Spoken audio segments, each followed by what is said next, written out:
bakunzi twama dusangira ijambo ry'Imana. Reka nsubire ndababwire ngo Pasika nziza muri indwi nziza ya Pasika. Turasangira ijambo riri mu butumwa bwiza bwa Matayo igice ca 21 umurongo wa 12 gushika kwa 17 handitse ngo Yesu yinjira mu rusengero rw'Imana ahindira hanze abadandariza mu rusengero n'abaruguriramwo bose, ahenura ameza y'abavunja amahera n'intebe z'abariko baragugwa kw'inuma.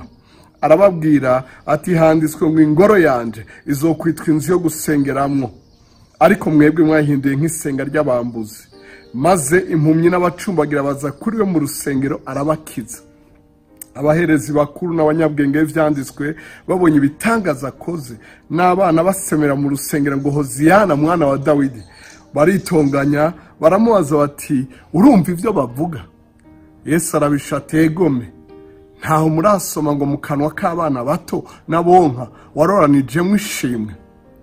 Abasigaho asokoroka mu gisagara ajiwetania ararayo. Imana ishimwe ijambo ryayo muri iki gihe ca Pasika. Twasangiye ubushobozi bwo kuzuka mu gice ca mbere. Muri iki gice ndagomba wame uzi yuko Pasika ari igihe cyo gukira ingwara. Pasika ni igihe cyo gukira ubumuga.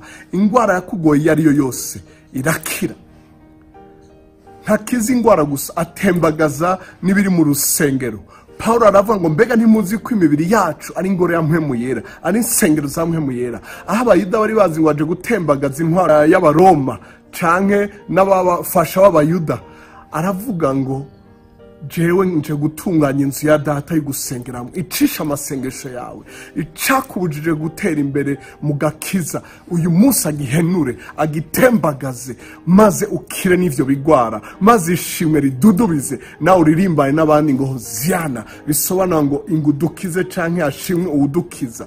Imana ishimwe cane. Ndakwifurije Pasika y'ubushobozi bwo gukira ingwara, kuko biranzwe no muri Yesaya 53 ngo kubw'imishishago yiwe twarakize. Muri iki gihe ca Pasika wizerere gukira. Yesu yahora aje i Yerusalemu, ntibwari ubwa mbere ajayo, ariko muri iyi Pasika niyo yahisemo guhenura ayo mameza ari mu rusengero.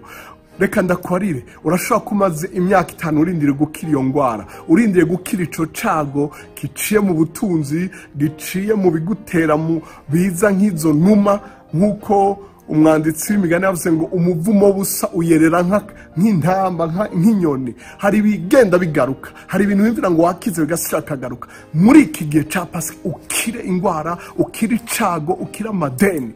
Ivyo bintu badandaza vyatanguye buhoro buhoro, kwari ugufasha abantu. Kumbure nawe watanguye ufata akadeni buke buke ngo wifashishe, ufashe umuryango, ufashe ibikorwa vyawe, uteze imbere urudandazo rwawe, umugambi wari ufise, usanga vyakurengeye, inyungu yabaye nini, utanguye kuzazanirwa.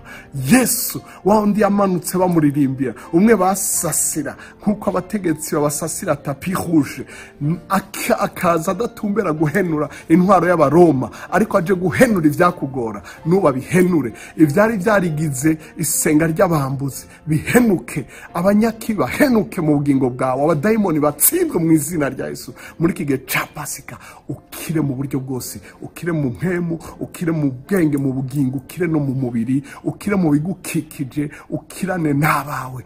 Uze wame wiki Pasika yuko cabagiye cyo gukira. Imana iguhezagire, Imana inumisha abo bandi babajwe no gutera imbere kwa no gukira kwa, nkuko abafarisayo n'abakuru b'ivyanditswe byabazazaniye. Wowe ntusamazwe n'ivyo, ugumiza amaso yawe kuri Yesu, kuko ni wowe yahisemo ko ishimwe ryawe ridudubiza. Iki gihe ca Pasika ukire kandi ushimwa gukijije. Imana iguhezagire cyane. Murakoze kudutega yombi.